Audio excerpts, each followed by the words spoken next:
subsequent social media lands and all YouTube media lands. Welcome to an all-new video. In this video, we're going to be talking about the final installment of a great sci-fi made-for-TV film series that is so awesome and so fun and just really well done. We're going to get right into that. Before we do that, make sure you hit that subscribe button so you don't miss out on this video or any other videos I put up.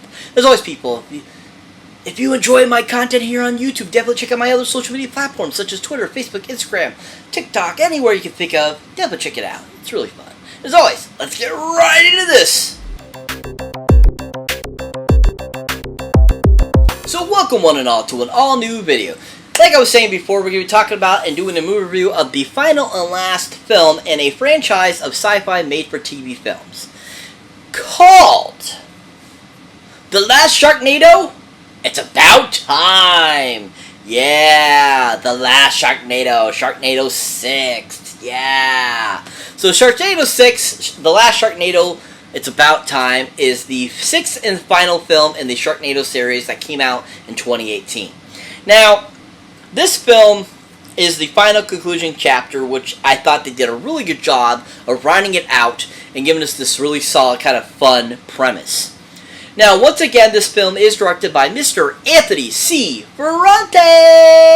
Oh yeah! Anthony C. Ferrante! Woo! Anthony C. Ferrante! So Anthony C. Ferrante once again came back and filmed and directed this final chapter in the Sharknadoes. He actually filmed all 6 films. He was director in all of them. And I thought he did a fantastic job in all these films, including this one. I really enjoyed the premise on this one, the time travel aspect. I love that they went through all these times, different times of, in history and stuff like that. And I thought he had just a really great idea of bringing us this really great final chapter. And I just liked how he directed. I liked that he gave us this kind of different aspect than the previous films did. And how he took the direction of the film series and kind of completed it and stuff like that. And I thought he did a good job of giving us this full circle, and bringing a great conclusion to this series. So overall, really well directed. I thought he had a great eye for everything and gave us some really great solid, film that is just so much fun. If you haven't seen anything Anthony C. Ferrante has directed, definitely check out The Last Sharknado. It's about time. He did a really good job on it. So once again, we have a really superb cast. Lots of people returning from the previous segments of these films and just giving us some really great, amazing, fun acting throughout this whole entire film. Now, there's a lot of great cameos in this, of course. As usual, again, Alaska from RuPaul's Drag Race actually stars in this. We have a lot of great, once again, reality stars popping up in this. We have a few actors and actresses from previous films reprising roles and so forth. They're just really fun. Now, to start us off, of course, is our hero himself, Mr. Finn Shepard, a.k.a. Mr. Ian Ziering! Oh, yeah! Ian Ziering! So, once again, Ian reprises his role of Finn Shepard again. And the conclusion to his character, I really enjoyed what Ian did with it. I really enjoyed how different and evolved the character became by this film. And you can see that a lot in the scenes that he has with Nova's character and just where he's at and just like what he's learned from the previous 5, Sharknadoes that he's had to deal with.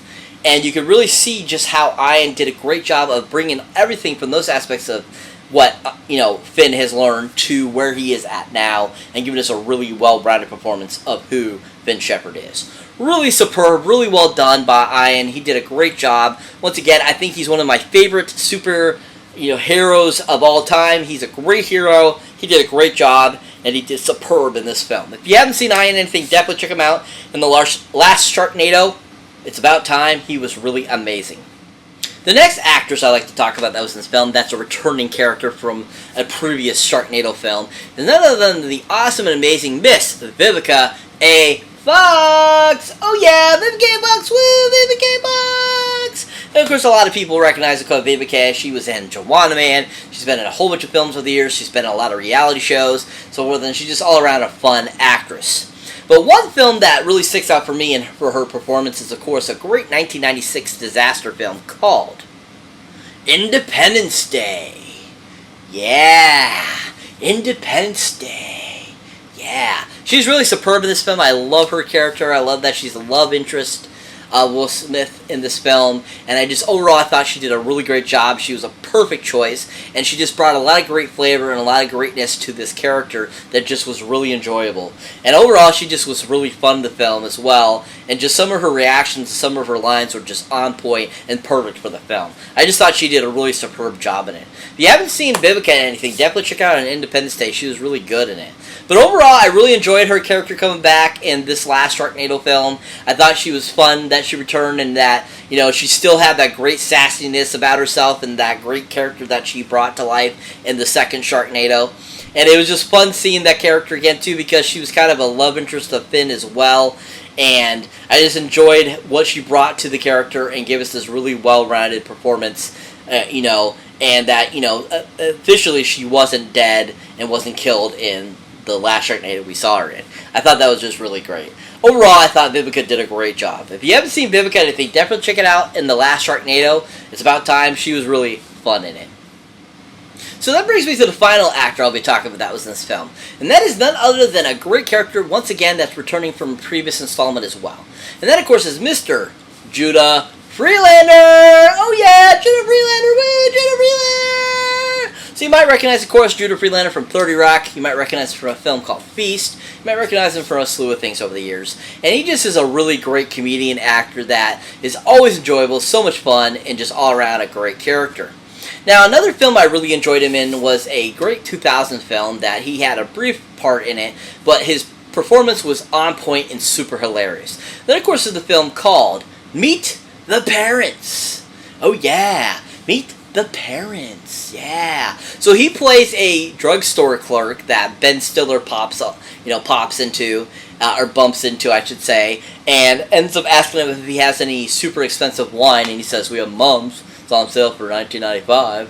And is absolutely freaking hilarious, and just how he's talking about it and how he presents it is absolutely on point and super funny.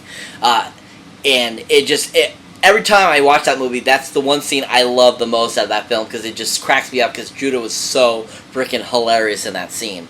And just how he presented it, how he did it, it was just on point and super funny. If you haven't seen Meet the Parents, definitely check it out for Judah Freelander's little part in it. He was really fantastic in it. But overall, I really enjoyed that they brought him back. I loved his character. I love what he did to the character. I love how, you know, he evolved the character and how he ends up changing and does funny things that he does in the film, and just how he presents himself, and he's like asking about tacos. You have tacos back in the 1700s and stuff like that. I love that at one point when they're time traveling, he ends up transitioning. He all of a sudden becomes a super hilarious comedian from Mad TV, this black actress, Deborah, and he ends up becoming like her at one point, and they're time traveling, and it's absolutely freaking hilarious, and she's still presenting herself just like Judah, and she did a fantastic job, and it was super hilarious. And just after he comes back to his normal self, but he's like, "I don't want to turn into that again," it was absolutely on point and super funny. If you have not seen Judah Freelander or anything recently, definitely check him out in Last Sharknado. He's absolutely awesome, super fun, and a great re-entry into this awesome franchise. So what is The Last Sharknado? It's about. Basically, the premise of this one is basically Finn and the group have to time travel throughout history to stop the original Sharknadoes from happening. And basically, it's to stop Sharknadoes from ever happening so that they can go back and live a peaceful life. And that's pretty much what the film's about. Super awesome, super fantastic. Giant 10 golden movie box office on this one. Absolutely loved this one. I thought it was so good and such a great conclusion to this film. Having James Murray from The Impractical Jokers make a cameo in it was awesome. Jonathan Bennett as well. And overall, it just was so much fun and so hilarious and such a great conclusion to this series. I love how it ends. It does homage to John Hurd, who actually passed away the year prior before they made this film. They have him in it. They do use archival footage, which was really awesome. They have, pretty much everyone returning from the first Sharknado to replay their characters and so forth, which was really great. And overall, it just was a really fantastic film.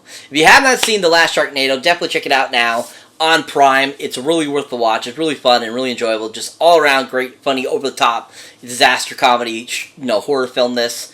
Definitely worth the watch. It was so much fun. So that's it for this movie review, guys. As always, thank you for watching, thank you for liking, also thank you for subscribing. And if this is your first time here, or you have been here before, don't forget to check out any older or new videos you might not have seen by yet. As always, people, if you want to show support for the channel, definitely check out my links down below. Either for my Patreon page, where to become a subscriber, you get all kinds of extra accoutrement and stuff like that, outtakes, bloopers, all kinds of cool stuff like that, says and what I do next, that kind of do. And then also, check out the Horror Pack link, where you can get great horror films right to your door every month for a great low price. So definitely check that out. As always, people, catch you in the next one.